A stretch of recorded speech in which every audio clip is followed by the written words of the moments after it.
Okay, so we are live. For anyone who is joining us early, this is Stand Up Fight Back. So we're just waiting till I see at least one person watching, and then I will get started with the introduction. So Jose, Carlos, this is when we usually just have our last sip of coffee, check to make sure our hair is good for anybody who's watching, and then we get started. So let's see here. I seem like a little bit delayed here, but why don't I just go ahead and get started now? Okay, so here we go. Good morning, everyone. You're watching our weekly Sunday morning show, Stand Up Fight Back, where we discuss strategy and analysis for the progressive movement. We simulcast on Facebook and YouTube, so please share us with your friends, your family, your dog, your next door neighbor, whomever, and make sure you turn on notifications so you don't miss an episode. I'm Margot Paez. I'm a scientist, engineer, and occasional journalist, and this is my amazing co-host, the amazing grassroots organizer, Carlos Marroquin. He's somewhere, possibly on this side. I can never get that right. Today's guest is Anaheim City Councilmember Dr. Jose F Moreno. Dr. Jose F Moreno was re-elected to the City Council in November of 2018, representing District 3 in North Central Anaheim. He also served as Mayor Pro Tem during the 2018. He was first elected for a 2-year term on the City Council in November of 2016. Before joining the council, Dr. Moreno served 2 terms on the Anaheim City School District Board of Education from 2006 to 2014. He strives to ensure local governments work for everyday residents in his district and across the city. In 2017, Moreno led an effort to adopt a sunshine ordinance that has resulted in stronger, more responsive, and accountable local government. That same year, he also led efforts for Anaheim to become a welcoming city that embraces the economic and cultural contributions of immigrants and newcomers alike. Dr. Moreno is an associate professor in the Department of Chicano and Latino Studies at California State University, Long Beach, where he focuses on Latino education and policy studies. He received his bachelor's in social ecology with an emphasis on criminology and human behavior from the University of California, Irvine.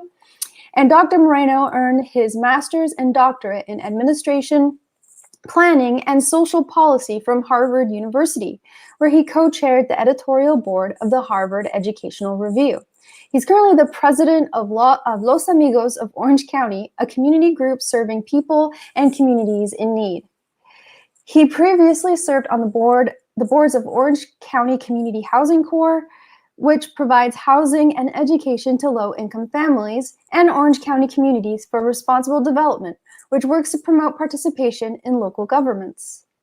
The youngest son of an immigrant family, Dr. Moreno grew up in Oxnard, California. He and wife Lorena, a school principal, have lived in Anaheim for more than a decade. They have 4 daughters, 3 of them in Anaheim Public Schools and 1 attending the University of California. He says he's a proud Girl Scout dad who enjoys watching his daughters play youth volleyball, and he takes part in school activities and events. Well, it is an absolute pleasure to have you with us today, Dr. Moreno, and to give us a little bit more of a background on you and how we got you here today, I'm going to hand this off to Carlos so he can share all the inside details about you. Well, good morning, everybody, wherever you may be watching us from. I am here actually in Studio City. Apologize, I'm sitting in the back of my car so that I can stay away a little bit from the noise, and wanted to make sure that we can be heard clearly. But Dr. Moreno, thank you so much for being with us today. What can I tell you about this man? As you all know, I'm a grassroots organizer. I do a lot of work from the bottom at the street level with organizations that really are looking out for the best interests of the people. And this is how I got to know Dr. Moreno. He's a progressive. He's a powerhouse when it comes to the issues that we all care about. My relationship with him started with the days with Bernie. And we actually got to sit down with Bernie at one point on a meeting where we brought in some of the Latino leaders. And of course, we had to include Dr. Moreno because he's that kind of voice that needs to be at the table and should be and has been for us representing the people. So it is with great pleasure that we have here today, Dr. Moreno, and the years of experience that he brings to the table is just beyond comprehension. You know, he should be holding a higher office. I've been telling that to everybody. You know, he's not only caring, he's passionate about the work that he does, and he stands up for the people. That is the most important thing as an elected official, to be able to have somebody that will always do the right thing, always stand up for the people, and most important, not take and be beholden to corporate money. That is Dr. Jose. He's very friendly, down to earth, and like I say, he is very passionate about serving the community. So thank you, Dr. Moreno, for being with us. Thank you, Carlos. Thank you, Margot. It's great to be here. Thanks for the invite. I'm excited about the conversation, and there's no better way to have a grassroots conversation than when you're out on the road, Carlos, hitting the road as you do. And Margot, so good to meet you today. It's a pleasure to meet you too. So why don't we get started? There's a lot to discuss, and I want to throw this over to Carlos and have him ask the first question, because he really, when we talked about this, he was really excited and he had a lot of things that he wanted to bring up. So I really want to give Carlos an opportunity to really start us off. So Carlos, why don't you go ahead and kick off the conversation? Yes, as I mentioned, I reached out to Dr. Moreno a few days ago, asked them about the possibility of having them in the show, because we wanted to talk about the issues that are really affecting our communities right now, mainly the working class. You know, people are desperate, people are scared right now, people are hurting, and being an elected official, he's got a view of things that more often most of us don't see, because we expect government to act quickly. I know that in Anaheim, the city of Anaheim, Orange County, has suffered tremendously, particularly the people that have lost many jobs because of the pandemic. For example, you have Disney workers. You know, we have a lot of the people that were affected by that. What are you seeing right now, Dr. Moreno, that is really that is really affecting our families at the lowest level? What are some of the things that you are experiencing and seeing and that you're hearing? Thank you, Carlos, for the question. And Margot and I talked a little bit about this before getting online. Is what we're seeing is what we already were seeing on the day-to-day, but times three, right? So we know that this COVID pandemic, what we've seen is really in unearthing, at least in the general public by now, just how unequal the conditions were for people who are what we call the working poor, our working class, folks who are working day-to-day wages, hourly wages, folks who don't have health care, folks whose jobs do not allow or provide health care, and folks who work in multiple jobs that don't allow health care. So what we're seeing is rent hikes were already happening in Orange County, as well as, of course, our region. We're seeing landlords who, but for state intervention, would have evicted thousands and thousands of families. And so the families themselves, even though there are local and state protections, are still calling our office saying that their landlord is demanding rent, that their landlord is still expecting them to pay rent, and that their landlord is expecting that by the end of the pandemic, once the law stops protecting them, that they're going to have to pay $10, $12, $15, $18,000 of back rent, right? These are folks who are barely going to get back to work. We're seeing folks who, because of a lack of health care and because they depend on the few jobs that are left, that are often afraid to report any symptoms that they might have with COVID. They're afraid to go to the doctor because if the doctor says, well, you have some symptoms, you can't go to work for 14 days, and they know they can't do without. So that safety net, especially at the beginning of the pandemic, Carlos and Margot, you know that under the previous administration, our undocumented families were left out. And it took a while. It took a while even for a Democrat state legislature to kind of come through with support for our undocumented families, although it finally did arrive in the form of one-time payments. So what we're seeing is just voices that are struggling even harder, and hopefully a recognition by those same families that the more we organize together, we can always take care of each other. People have stepped up, they're doing food distributions, they're putting themselves at risk to organize food distributions for hundreds, thousands of families. The work that you're doing, Carlos, is happening here in Anaheim and Orange County.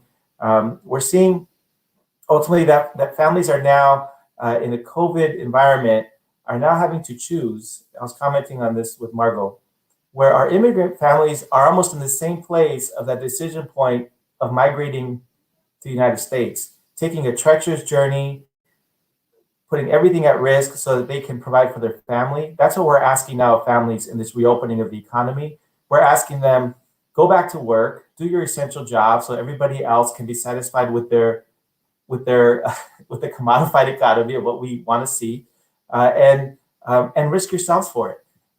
So it's our essential workers being transformed into truly sacrificial workers, right? And the reason I say that is in Orange County, similar to LA and statewide, is while Latinos, for example, who are the overall majority of essential workers in Orange County, about half of all COVID cases in Orange County are Latinos. But only about 12% of those vaccinated are Latinos. The emphasis in Orange County, as well as Anaheim, because we're under the county umbrella as it relates to this, was seniors. Seniors in Orange County are disproportionately Anglo, and then healthcare workers, disproportionately Asian American. So Latinos were left out. And so now as we're demanding, right, these same seniors are demanding an opening of the economy now that they're vaccinated. Guess who has to go work and serve them? Well, the essential worker, which is for us as well as overwhelmingly Latino, and so it's and undocumented, right? So within that, so it's nothing that we didn't already know, but it's just we're seeing it really in a really cold way of how an economy can just say, not only are you essential, we're going to sacrifice you in the interest of the broader economy, and it's tragic.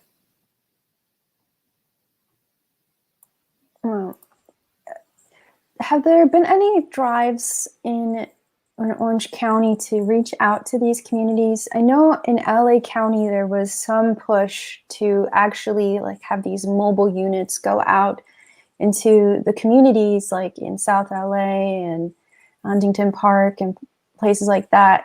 Has there been any kind of drive like that in Orange County? There has been, and it's been a struggle. I mean, I'll be frank. I think our city has done a lot. I especially credit our city staff and a lot of Orange County staff, many of whom are members of public employee unions who themselves live in the very areas that they work and serve, so they see it around them. But at a systems level, we're not. So the response in Orange County was to create large pods. At our Anaheim Convention Center, Disneyland, the way Disney does things, when they go big, they go big. They made sure the world knew that they were opening their parking lot to vaccinate folks. So we were quite excited about that. But what we were cautious of is that when you create super pod centers of that nature, it tends to leave out working class, working poor folks because they're at work or they're just trying to figure out how they plug in. They also used an app that was initially not multilingual, even though the contractor had promised it would be multilingual from the start. They failed on that. And our local supervisor, Doug Chafee, and his chief of staff, Lachey Rodriguez, and deputy chief of staff, Al Jabbar, immediately jumped on that. And, we do have only one Democrat on the board of supervisors. When we started to push that question, the data was hard to come by. To this day, we don't know how many people in Anaheim have actually been vaccinated in Anaheim pods. What we do know is that in cities like Irvine, in cities like San Juan Capistrano, San Clemente, and Laguna Beach and Newport Beach, seniors up to about 3 weeks ago, about 70 to 80% of their seniors have been vaccinated. Where in Anaheim, in the very zip code where those super pods are, it's about 40 to 50%. So, and to be clear, these cities that you named are fairly wealthy communities too. fairly white, wealthy communities where you're Very, seeing this high rate of vaccination. that's right. Very, very wealthy. In Orange County, we know it as two counties. I know a lot of folks talk about the Orange Curtain, right? But Yeah. what a lot of folks don't see is how Orange County is two counties, North County and South County. And North County, for example, Central North Santana, right, where 95% of the kids are Latino kids, and over 70%, I believe, of the population is Latino. Anaheim is 55% Latino. 40 to 45% of the population is either immigrant or children of immigrants. 96% of our schools are on free reduced lunch and are Latino kids. So, and then you move to Fullerton, Buena Park, very Latino areas as well. So, yeah, when we saw the data that said, wait a minute, look at the zip code data. How is it possible Anaheim has 2 super pods to vaccinate, yet the proportion of people being vaccinated in South County that has 1 pod, Irvine doesn't even have a pod in it, but yet it's 25, 30% higher, the rate of vaccination in those areas for seniors. I mean, we're talking about just all seniors because that's what they did.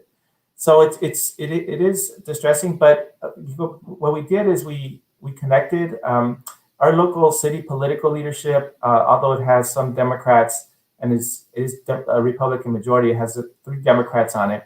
6 of them just do not see that. They just really feel that it's more important that the city look good. It's really important that they take a lot of pictures at these super pods. It's really important that they advertise that Disney is hosting these pods for the people of Anaheim. Yet we have no data to suggest that Anaheim's actually getting vaccinated there. So our supervisor, Doug Chafee, and his office, Al Jabbar, managing most of it, said, we're going to go into neighborhoods. And he's a local trustee on the school board. So the school district, our office as a council office, and community organizations like Latino Health Access and other nonprofits just partnered together and said, we're going to do this at the schools, and we're going to go into neighborhoods, and we're going to call through all of the networks, whoever can, sign up for the local high school gym vaccinations. And we're doing pockets of 400, 500 every weekend. This past weekend, there was 2 schools that did 1,500. And now that the governor the county opened up for essential workers, the Orange County Labor Federation is now vaccinating creating pods of thousands of workers at another local set of high schools in Santa Ana. So our high schools have really stepped up. So when we talk about the importance of public systems, our public education system has really stepped up, both in everything that they've tried to do to meet the needs of our kids, social, emotional, the cultural taxation of watching your family struggle, and you not having bandwidth, literally, to log in. Our school leaders and nonprofits and a few other local electeds have tried really hard to just keep pushing at systems and really arguing now. This, if anything, shows if we don't have systems in place for our most vulnerable, we're going to keep repeating this over and over. But even more so when there isn't a pandemic, this is happening. This is happening day to day. So, for example, about 59% of all renters who live in the city of Anaheim are under what's called rent burden, which means that they pay more than 50% of their income towards rent. And if you're talking about folks who make under $35,000 a year, it's 80%. 80% of their income goes to rent, which no deja nada, right? Right. That leaves nothing to invest. And as they say, build wealth, right? There's no ability to do that, let alone food, utilities.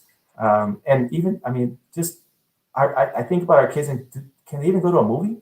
Can they even go to a local movie theater, let alone to Disneyland?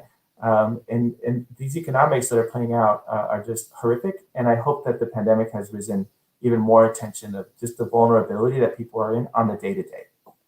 Because the reality is that prior to the pandemic, people were already struggling, and they were struggling big. It's not like they were just barely getting by. People were struggling. People were working 2, 3 jobs, and still was not enough.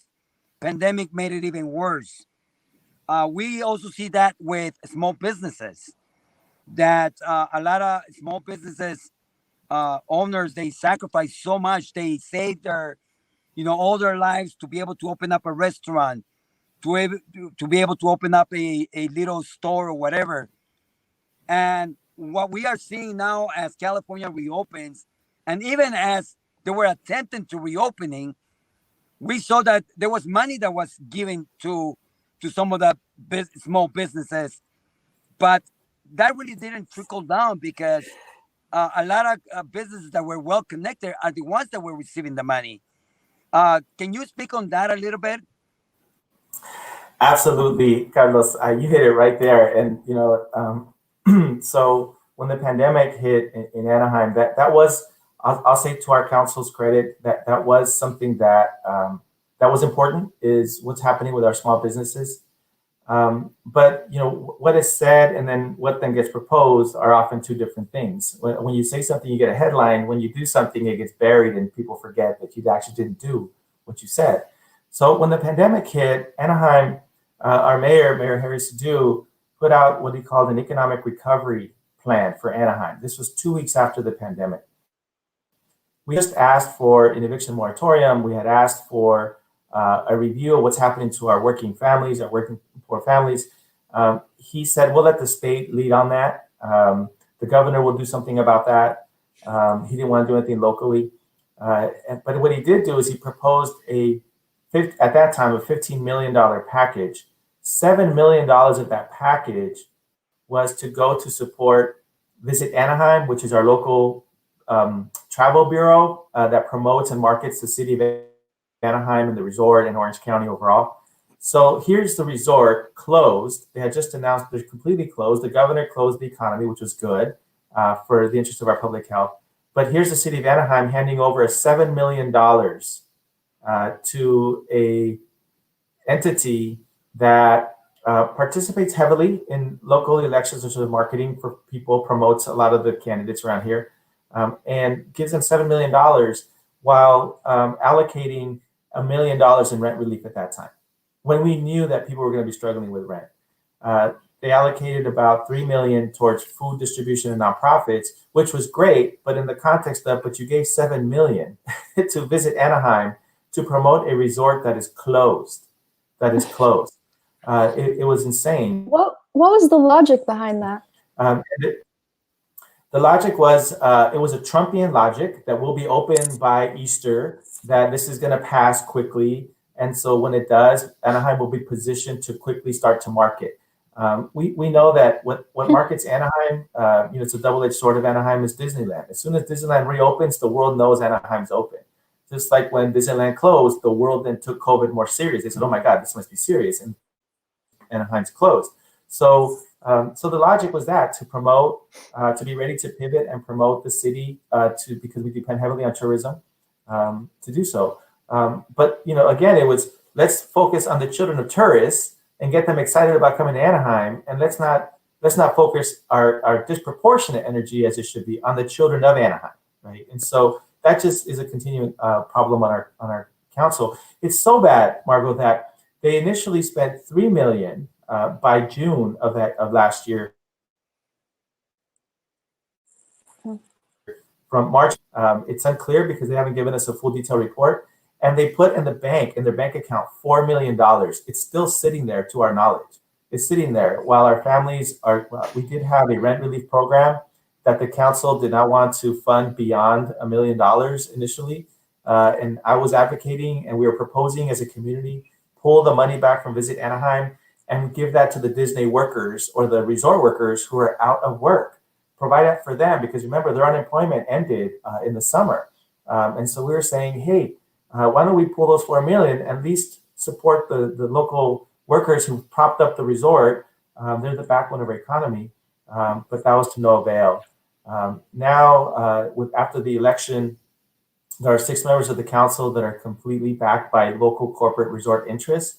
And what this council has done is it's doubled down. Just before their election, the Chamber of Commerce received $1 million to develop a local app to promote local businesses, presumably. But you don't need the Chamber of Commerce to do that. We have Yelp, we have Grubhub, we have all these things that already promote local businesses. We were pushing, give the $1 million directly to the business owners, right? Give it to the folks. Especially, we have a lot of immigrant local small business owners who have just really worked really hard because of initiatives we've taken over the years. they needed a lot of help because they couldn't access, as Carlos, as you said, they couldn't access the federal programs because they weren't networked enough. And many of them, believe it or not, small business owners don't have the technology to plug in that way. They're just on the day-to-day, right? So yeah, I could give a lot of examples, but that $4 million is still sitting in the bank, as far as we know. And we know that Disney and the resort interests have their corporate-backed hotels. They have marketing budgets. They're going to be able to market themselves to bring the world back to Anaheim. I still hope that our city council will consider pivoting and just say, let's invest all of our resources into the local small businesses, into supporting local staff, community services staff to go back into neighborhoods to really help, again, those who were left back yet again in this economy.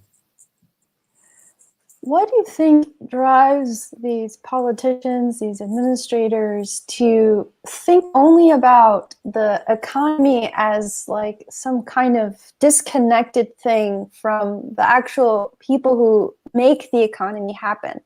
Because what you're saying is, we have to save money so we can promote the economy so that we can keep the economy going. So we're going to put the $7 million aside, and then we're going to, do all this advertisement. We're going to make this useless app. But then the people who actually make the economy happen, the workers, they only get a small amount. But you can't have a functioning economy if your workers are sick or they can't show up to work because they're on a ventilator. So I'm wondering why there's such a disconnect. I mean, it's not just in Anaheim. It seems to be happening across the country. And what are your thoughts on that? Well, especially as we push for, in Anaheim, for example, we now have district elections, Margot, where some years ago we fought hard under the California Voting Rights Act and organized around with a lot of communities to make that push. And 72% of voters agreed, let's move our system into one that's not a colonial-based infrastructure where people who don't live in your area represent you. And so we now have a district-based system which allowed a greater democratization, an opportunity for people to run without depending on corporate-backed money. Unfortunately, with COVID, it's very tough for folks to campaign, and corporate money came in really big. Disneyland, Disney Resort, the corporate hotels, for districts that have 20,000 voters, 23,000 voters, they literally spend $500,000 to $700,000 to elect their candidates of choice. They really invest in those candidates. So we depend, of course, on grassroots, door knocking, conversation, cafecitos,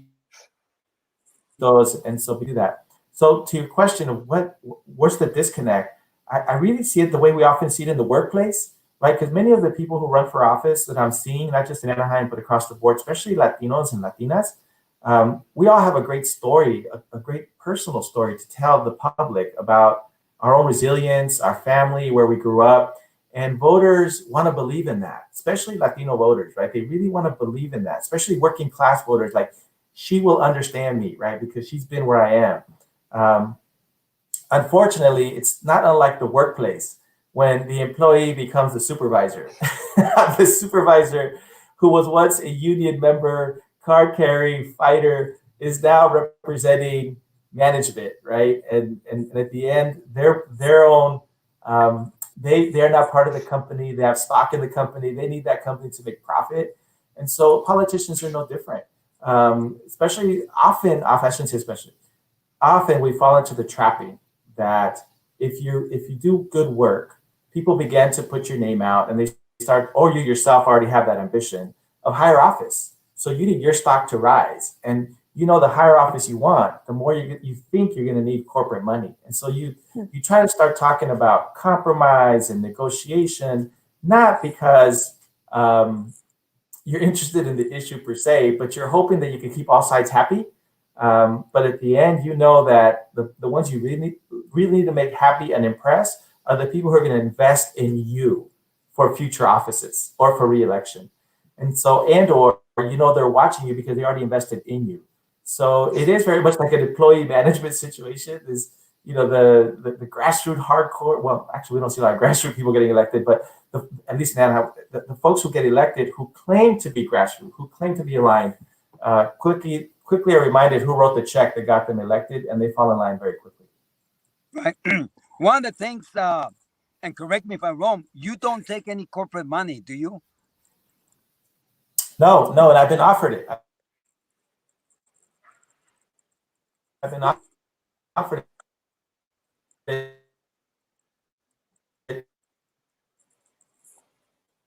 by corporate leaders that I'm hanging out.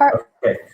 Are Am I you back? there, Jose? Oh, there you are. Yeah. So you were saying you've been offered corporate money. Yeah. So where without solicitation, I've been asked, hey, we like to support all candidates. Kind of like they don't hedge any bets; they just invest. And I've said no. I said I appreciate that no, but I'd rather keep the relationship where it should be, with no strings attached. And as long as they're doing good work in our community, pay their workers a livable wage, take care of them and their benefits, reinvest those profits back into community, then I'm good. Then we're good. They don't need to fund my campaign. What I've asked them is, can you please talk to your colleagues? Use your money to invest in nonprofits to help us advocate, so that your colleagues are the best work you can do for us is sitting in those Chamber of Commerce meetings, in those Orange County Business Council meetings, and say to your colleagues, let's all get out of politics. Stop getting involved in politics, right? And if we do well by our communities, politics shouldn't be that critical of a leverage point for them. But greed is greed. Right. So, and the reason why I asked that was because as progressives, we see problems when there is money attached to politicians, because that's how often you enter into these backdoor, deals, and this is where the corruption starts, and we start seeing a lot of policies that are drafted that are often leaving the people behind. So I commend you so much, because I know you've been very firm on that. And I purposely asked that because there are politicians that are watching this broadcast. There are people that follow this, and they're often afraid of taking that step. What will you say to them, to politicians that are considering, they know, deep inside their heart, they know that it's wrong to take money? What will you tell them? stop lying to yourself. And I have good friends who do that, and they swear up and down, yeah, I take money from anybody. My goal is to get elected. Better that I'm there, that I'm not there. At least I'm a conscious to this, right? At least I bring conscious to the money. But then you watch their voting record, and as a grassroots involved in so many grassroots work, we've invited them to come out to take a position on Medicare for all, when we're doing district elections, on Black Lives Matter that matters, not just resolutions that say, yeah, by the way, we like Black people, but Black Lives Matter resolutions that truly matter, they disappear. And so they become very powerful, symbolic representatives for corporate-backed money, but they don't actually legislate and or even lead on huge efforts. So rent control, I won't even call it rent control. It's really rent stabilization that we're talking about here. Just stabilize people's lives. I mean, that's all we're asking for at this point. Medicare for all, our local congressman, Lou Correa, a product of Orange County, and kind of led this narrative of campaigning in Orange County called Homegrown, which has a really nativist feel to it, right? Homegrown kind of feels like what? So somebody who moved in 20 years ago, you're better than them because you're homegrown. That sounds weird. But he came from a working class background where his mom's a hotel worker, and he touts that. But he refuses to co-sponsor or co-sign or co-author Medicare for all. In Anaheim, in fact, his district, congressional district, which covers Anaheim and Santana, has one of the highest concentration of people living in working poverty and people who don't have health insurance. 22% of people in this area of Anaheim do not have health insurance, public or private. So in Orange County, it's 20%. So that means 600, almost 700,000 people in Orange County. I know it sounds a little by LA standards, but for Orange County, 700,000 people don't have health insurance, which means when the pandemic hits them, they are the most vulnerable. And guess what we're seeing with the vaccinations? It's free, it's accessible now, it's opening up all kinds of things. We're seeing a Medicare for all strategy here. And our congressman touts the vaccinations, but refuses to take on the question of Medicare for all because he gets hundreds of thousands of dollars from big pharmaceutical companies, hundreds of thousands of dollars from hospitals. And while he talks really highly about our immigrant communities, and he's a champion and strong advocate, that is something he's really good on, he also takes thousands of dollars from Wells Fargo and the banking institutions that fund the private detention centers. You've never seen him attack or go after or sponsor a bill that goes after the private detention centers. He won't go there. And because he'll only go so far, right? And that's what I'll say, Carlos, is not so much to the electeds, to those who aspire to maybe change who their electeds are, really keep your eye on that point. Educate the public on that point. Just because they say si se puede doesn't mean that they do. It doesn't mean that they do. Yeah, those are all really important points that you're making. And personally, what I say to politicians like that is that you're a hypocrite.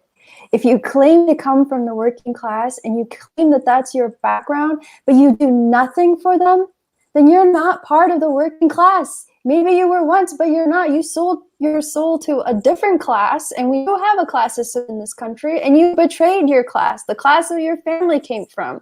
And that's not okay. So yeah, if those people are watching, I'm calling you a hypocrite. And I think you should look at yourself in the mirror and ask yourself if you're the person you wanted to be when you were grown up. Did you want to betray your family, your people? And if not, then do something, change, because it's never too late to do that. So that's my aside, because I just find that very frustrating, and it's really refreshing to hear you make these points, because so many politicians will say exactly what you're saying, like, oh, I take money from everybody, but they don't sway me. They don't set my policies. I do. But that's just not true, as you pointed out.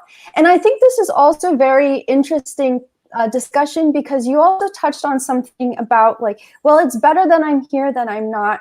And in fact, I heard this discussion someplace else on another podcast, I guess YouTube show, and they were actually talking about the Squad. And I'm sure we all like the Squad. We're all big fans of AOC, Ilhan Omar, etc. But there is this discussion of, they're afraid to do certain things because they don't want to jeopardize their position either. They're freshmen. They don't have a lot of power. They're not, power. They don't hold power on the subcommittees. And so I think actually they were talking with Chris Hedges, and it was like this, well, they think that at least it's better that I'm here than I'm not. And I think that it's interesting that you see this at many levels of politics. And I think it's important that all politicians have to take that step back, because it sounds like from what you're saying that it's easy to lose sight of why you got there in the first place. Do you think that's true? Oh, I think I lost Dr. It is, Margot. Oh, yeah. So it does make sense, and I've experienced it and watched colleagues of mine resist it successfully, and others. It does take a tremendous, I'll say, to humanize the process, a strong mental health toll. Here's what happens once you go into office and it becomes your full-time job at a state level, a county supervisor, Congress. That's not your job. That's not your livelihood now, right? And so to the extent that every 2 years your livelihood is up, then you're going to go with safety and security. The other thing that tends to happen, in my experience, is when we talk about corporate, it's not just corporate money, it's also how institutions, it's about institutional monies where these campaign finance laws, the way they're structured, right? You, at the higher levels, you need to be able to keep very big institutions happy so they will fund you. And I'm a huge labor guy, and I'm a member of my own union. My dad was a Teamster, but I've also seen how oftentimes many of my own labor friends, brothers and sisters, as we say, will stand there and fight super hard, which they do for our working class families. But when the contract is signed and achieved, that same energy doesn't continue around rent stabilization, around community center development, around public health, unless of course our nurses who've been there just like crazy. our labor folks in the nursing field.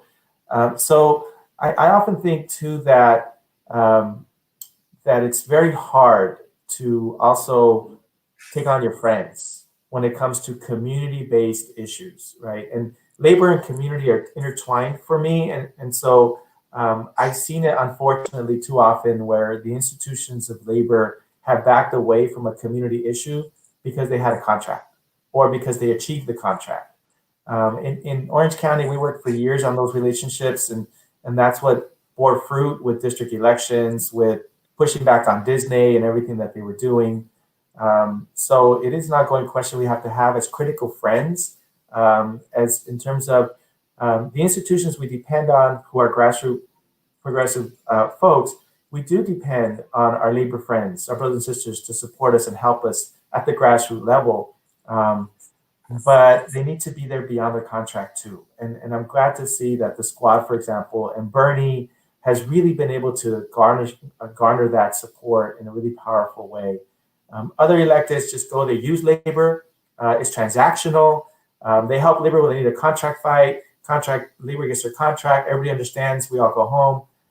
But the best, most transformative experiences we've seen is when really transformative labor leaders stay in the fight. And when community stays in the fight for labor, with labor as well. So, wow. I mean, yeah. so much that, so many topics that we could talk about. But right now, something that is affecting, across the nation is racism. In Orange County, we know that there is huge numbers of people that have stood behind white supremacy and racist policies. Can you speak on racism and your particular city and Orange County? Yeah, we've been seeing a rise in hate crimes in Orange County pre-COVID. We have Orange County Human Relations Commission that publishes yearly hate crimes. So certainly when you see the public discourse at a national level, a few years ago under, excuse me, for with Arab American and those of the Muslim faith, with the Trumpian narratives, we saw hate crimes increasing in Orange County. They were already there, but they were increasing.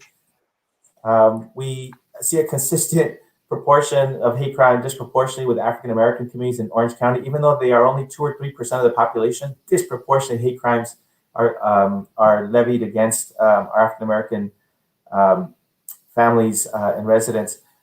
With Latinos, with immigration, we see it. With language, we see it, and now with Asian Americans, we more consciously see it. It's just much more conscious now because of the Trumpian rhetoric. So it is disconcerting, Carlos, that we see that. But I'll be honest with you. I think that a lot of electeds and corporations, they tend to rise to the challenge when you see explicit physical violence happening against people. But I worry about the violence on the day-to-day as well, right? So on the day-to-day, and we were talking about COVID, that to me, COVID, the inequities, the disparities that we see are a function of everyday systemic racism, right? It is at its core a function of white supremacy, about who we value within each generation. And because now the generation of seniors are the first ones in line, right? Disproportionately white. The brown, the black, the yellow, quote unquote, yellow workers stand in line, wait in line, because the people you have to serve have to get vaccinated first, never mind you and your children, right? Our schools, where we saw, we're talking about the reopening of schools, and people are demanding, open the schools, yet the area, the zip codes and the neighborhoods that we see COVID hit the hardest are Black and brown schools. Yet these same people, we're arguing to them, if you want the schools reopened, argue for those communities to get vaccinated first then, because that's where it's hitting and it'll keep spreading. But no, they want their schools open at any cost. And so that's, to me, tinged with white supremacy, frankly, because it ultimately means that those lives don't matter as much as my child's life or my child's ability to be in the school, right? And our families sometimes get caught up in that because we don't invest in the resources to help them deal with the situation. And so they become desperate. And so they start asking for the pushing of reopening of schools. So white supremacy, I worry about, Carlos, as it's tinged on the day-to-day. We see it on the day-to-day. And that's why the grassroots efforts are so important, that people who are doing food distribution that have been the most successful were people doing it before COVID, because poverty was there. As Bernie said, 40 hours a week is not enough, right? As AOC is arguing, in terms of our healthcare and our benefits, not enough. People need support. So I worry more about that, about the day-to-day consequence on the physical and mental health of our people as a function of white supremacy. And I'll say this too, Martin Luther King say this, that hate is also itself quite painful and has a huge negative consequence on the hater's body, on the hater's mind and their mental health. And we're seeing that, right, with the white beleaguered community that is being stressed out by these rhetorics. They're saying, well, is it true? Is it true that maybe my child won't have an opportunity anymore? So now they're stressed out, right? So the haters and the hated are both struggling with this huge mental health crisis. That's why we need Medicare for all. Because Absolutely. if we get everybody covered physical and mental health, that could actually help to allow us to be on a stable space, to be able to see each other as people, not through the eyes and lens of desperation, to hold on to a beleaguered past or a hopeful future for others. Yes, you're right. And really touching on something that is much bigger than the pandemic, but the pandemic has definitely brought a very sharp light to these issues. Like, all of these issues existed before the pandemic. Like you're talking about, the fact that the schools that are hit the hardest are in the Black and brown communities. Of course, the Black and brown community school, public schools in those areas were already neglected anyway, right? You couldn't get, in a lot of these schools, there's poor funding because it's based, my understanding is based off of the property value. Like, part of the funding is based off of property value from Prop 13, which has been a thing that I've heard about since growing up in California as a kid, always hearing about that Prop 13. That Prop 13 just really changed everything. And I went to a public school in the LA area, that was not very well funded. And I remember having, these books that were falling apart too. So I know that there are nicer schools in nicer areas in LA probably had, way better supplies than my school did. So I think that, these are systemic issues that you're touching on. So what I want to know is, how, aside from having Medicare for all, what can we do to address these systemic issues that we are having, that are coming to light in the pandemic, so that going forward, as we enter this post-pandemic world, we don't have this situation happen again? Well, I guess I would say that we have to start with a firm understanding that what Paulo Freire called false generosity in his book, Pedagogy of the Oppressed. And I think in today's terms, I often say this, is that charity and charitable work is necessary, but it's not sufficient, right? So the food distribution work, rent relief programs are all incredible. And I think a lot of cities and a lot of nonprofits and grassroots people stepped up where government we've divested so much from our governments that the community rose up in our nonprofit sectors, and to some extent the corporate world. But ultimately, it's what Bishop de Cámara once said in the late 1960s, right? When they ask, when I feed the poor, they call me a saint. When I ask why are they poor, they call me a communist. And I think we have to come to terms and really educate not just but the citizenry, small c, all of our people, about the issues. And that's why I think Bernie took off. And I mean, who thought that, right? And I know a lot of people have said this older Jewish man from Vermont, the whitest state in the union, galvanized a young millennial Gen Z generation that is the most multicultural, multi-ethnic, diverse voter base in the history of our country. That was their guy. How did that happen? It wasn't Lou Correa. It wasn't Julian Castro. It wasn't Kamala. It was Bernie Sanders. Why? Because the ideas. And so I think, Margot, the more that we speak to issues, because young people now see the issues more clearly because they have more access to it, right? Information is more democratized.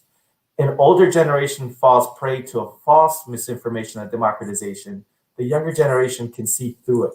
So we need to really think of how we keep reminding people of the voting records of their legislators, from their school board members, their city council members, and their congressional members. I would also encourage people to try to move away from the celebratory status of elected officials. We can't just be excited about taking pictures with them. And part of that's because so few of us have had access to them. So we finally have a Latino or Latina or an African-American elected or Asian American. And so we're just glad they're there. We want to take a picture to maybe motivate, inspire our kids and our neighbors. But we also then, after we take the picture, we should go look at their record and then say, do I really want to proudly take a picture and post a picture with someone who voted against, right, voting rights laws, who voted against living wage laws, who voted against Medicare for all, who works in the background to make sure those things don't even come to the foreground. In other words, Margot, I would say, going back to elections, we talk about, especially Democrats right now are talking about, we have to be careful to hold on to the little wave, right? And if we're not careful, it becomes a riptide. It's a big wave that comes in and it pulls a bunch of people in because we start playing purple politics. And I'm not saying we shouldn't engage with folks on the outside of the aisle. I'm just saying purple politics means you stand for very little. And your whole goal is just to look like you did something. So I would just say again that folks should really push hard on anyone who says we need to be moderate, right? And that's what we hear a lot in Orange County is we need moderate Democrats because the electorate is kind of purplish. They don't really like radical stuff. We're not LA. And what we have found is when people hear the issues directly, even Republicans are like, why not? Why aren't we doing that? For example, Anaheim, we have a public-owned utility. The public owns our utility, not Southern California Edison, not shareholders. The shareholder is the resident who pays into the system every month. So it's been a Republican-controlled city for decades, yet it's a public-owned utility, right? So I actually sent a note to Bernie, Carlos, after our meeting. I said, Bernie, come to Anaheim and talk about the public utility here when all that public utility stuff was going on. So I would say we have to stop moderating our politics because when you do that, you moderate the people. Just like on the discussion panel, you have a moderator who makes sure that the conversation is controlled. So I've argued here in Orange County, and I would argue more broadly, that it's not that the electorate is necessarily moderate, it's they've been moderated. They haven't had publicly a discussion had about the merits of the policies that we're in. That's why I'm excited about what Joe Biden and Kamala Harris are doing, is they're saying, okay, let's have the public conversation. And the Democratic Party is saying, you know what, let's do what the Republicans do. Let's have the conversation in the ideological way, the way they do, and let's see where the people stand. And I think they'll stand with us, right? Is my huge opinion. It's not a radical notion to say people should be able to, as Bernie says, people should be able to work 40 hours and not have 80% of their rent, of their income go to rent. It shouldn't be like that. And if it is, how do we fix it, right? Our roads shouldn't be crumbling. Our people should not be struggling with getting vaccinated. I mean, it's just common sense work. So again, let's stop moderating the people. And let's talk about what's happening to people from them, through them, and let's propose the policies that we know will work. And that's what we're seeing at the federal level, which I'm excited about. Dr. Moreno, what do you tell the young people that are contemplating getting involved in politics? I'm seeing such a tremendous amount of people rising up, and people want to get involved. And I actually taking the role of mentoring a lot of the young people, teaching them the things that I do. But what would you tell them, to these young people that you see their eyes starting to sparkle, they're starting to see things, they're visionaries, they're smart, they're talented? What would you tell them? I would say go for it, but be careful. Because politics is very seductive, right? When you've gone your life without, and so you want to go and fight for, you start getting whispers, especially if you do really good work and you have an authenticity that people move with you with, or that you move with people, and so therefore you become quite effective in engaging on issues. Is then you start hearing whispers about, hey, you're a great school board member. If you keep going, you're very popular. You could go for city council. And then you say, hey, you know what, city council, you should think about state senate. Hey, you should think about Congress. So what happens, and this is the caution I would give to anyone going into politics, but especially young people because they have a long trajectory, is keep an eye and stay focused on a life you want for you and the life you want to develop that your parents dreamed for you, right? And balance that with how you want to fight and advocate with other people for things that your parents didn't get an opportunity to do or to get. So balance that, but be careful with the seductive power of the whispers that say you're the next Messiah. It happens to a lot of us where we get told, if you keep playing it right, Walmart really likes you, man. Even though you're a living wage guy, Walmart really likes you. You could probably go for state assembly. And what I've noticed that does, Carlos and Margot, is it's a very strategic way by lobbyists and corporate interests to begin to moderate voices, because then you're like, well, yeah, I guess if I go to the state assembly, I can do a lot more better work. So maybe I will kind of back off the living wage campaign. Or maybe I'll stop on the rent stabilization and get the apartment association, because they are doing like rent relief programs now in the California Apartment Association. They're doing a fund to help people struggling with rent when the systemic issue is still rent, right? So they say, well, I got a program for people. So I would say to anyone going into politics and elected office is to not fall prey to being satisfied with projects and programs. Keep focusing on systems, on legislation to transform systems for working class people, not for projects that sit on soft money and or on the promises of those who benefit the most from the inequities that we see. And Dr. Moreno, you're currently a professor and a city council member. Is that correct? Yes. So how do you balance that out? How do you balance your profession with your political office? Because I think this is a question that I've heard from a lot of people my age and younger who are thinking about doing this, because, like, for example, where I'm doing my PhD in Georgia, in Atlanta, the pay for state representatives is very, very small, like 17,000 or something like that. It's not a living wage. So how do you balance that out? How hard is it to do?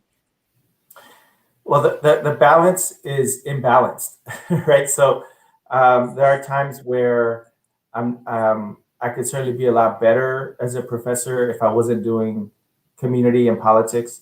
There are times where I could be a lot better in my community and politics if I wasn't a professor in a full-time job. But that said, I think for me, the ethic and the value of why I chose to pursue the profession of being in the academy as a professor is to do research, to teach on issues that really are important in our development of social policy as it relates to education, right? So understanding deeply that education is not simply about a great teacher and a good school building. It is about the neighborhood around it and the investments in it, about the kind of jobs parents have, housing, and all that. So that's part of my work in the classroom and outside of the classroom as a researcher. And I work a lot in equity issues in higher education, getting more systems in place.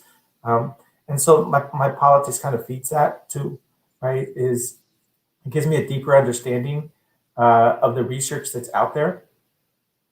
So for me, they balance out pretty well. Where it takes its toll on family and time, right? Because to me, and it goes back to advice I would give to anyone seeking to pursue politics as a formal process. It's a part-time job sitting on the city council. So my full-time job, my career as a professor, but if you want to do the good that you believe you want to do of why you ran for office or people asked you to run, it takes time to be out in neighborhood meetings, to be listening and engaging. So it does take its toll, certainly. And especially for young people, just your social life, right? And unfortunately, going back to the advice I'll give to young people is be careful not to mix your social life with your politics, because that's where you start to get into scandals, right? And so if you're young, I would just again encourage you, if politics is the career you want, make sure you have a separate social life to that and your family life to that, and not all interlinked. But it's tough. It's balanced in an imbalanced way, right? There's gives and takes. But it is tough. It is tough. But if not us, then who, right? And if not now, then when? Right. Thank you so much, Dr. Moreno. I remember when we brought Ocasio to Southern California, you brought it over to Anaheim. Can you speak? Yeah, that was Karen. That was no credit to us.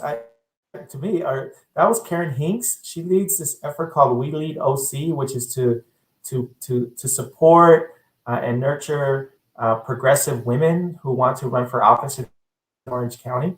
And she's kind of expanded a little bit to progressive men who want to engage in issues that impact women in really progressive ways and all families.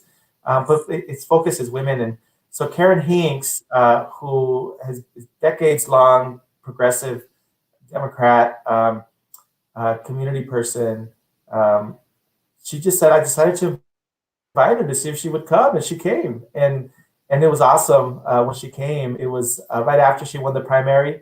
It's a Democrat district, so it was kind of pro forma, I guess, for some people. But we had, thanks to Karen, my wife and I, she asked us if we could introduce Alexandra, and it was a congresswoman, and it was the thrill of a lifetime to meet her, to listen to her, to hear her. And you could see why people gravitate, because it's not her per se, it's her impassioned, articulate, authentic way of talking about the things that we see on the day-to-day.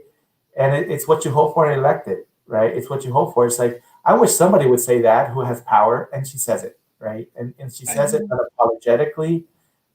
She took pictures with anyone and everyone who wanted to. She was happy to be in a space with people. She was answering questions. And that's another thing I would say, that many of our electeds, they stop answering questions. They stop showing up to public forums. They'll go to an event, they'll take pictures, and then they leave. So they stop engaging with people other than through visual representations. And, AOC and Rashida Tlaib and all of them, they've come out to Orange County. Keith Ellison came out, Al Jabbar hosted him, and they just love talking and engaging with questions. They're not afraid. They're not afraid to educate and communicate why they believe what they believe and what that means for policies and laws.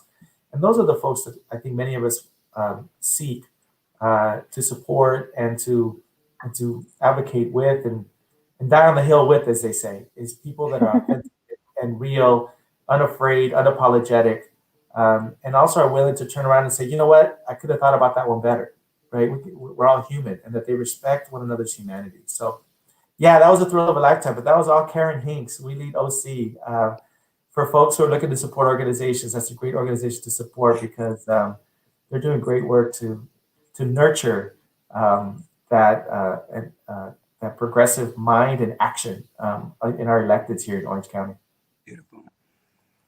Well, thank you so much, Dr. Moreno, for joining us. We've been at this for an hour now, so I think it's time for us to wrap up. Carlos, when we have some closing thoughts before we say goodbye. So, Dr. Moreno, is there anything else that you would like to share with us, with our viewers, before we go?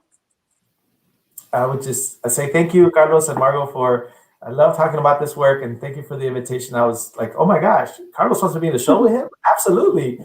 So I told my wife, said, hey, Sunday morning, she's like, do it. You're right. Let's do it. So, but thank you for the opportunity to share some thoughts. It is tough to find increasingly venues to be real and authentic with one another. And so I appreciate the work and appreciate that we're pushing not just the Democratic Party, but our politics to be authentic and progressive for all people. So thank you for the space and the opportunity.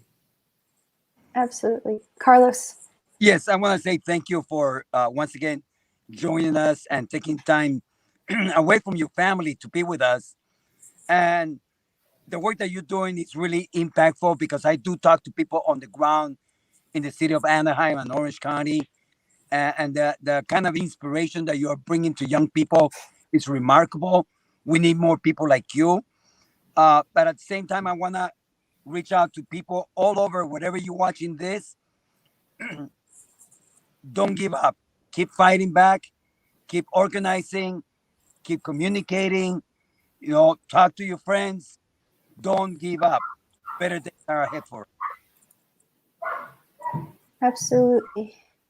Just my computer just did something weird. Hang on. Okay, so thank you. Yes, thank you both. Thank you, Dr. Moreno, for joining us. It's been a real pleasure. And I think that you are also extremely authentic in the way that you describe Representative Ocasio-Cortez.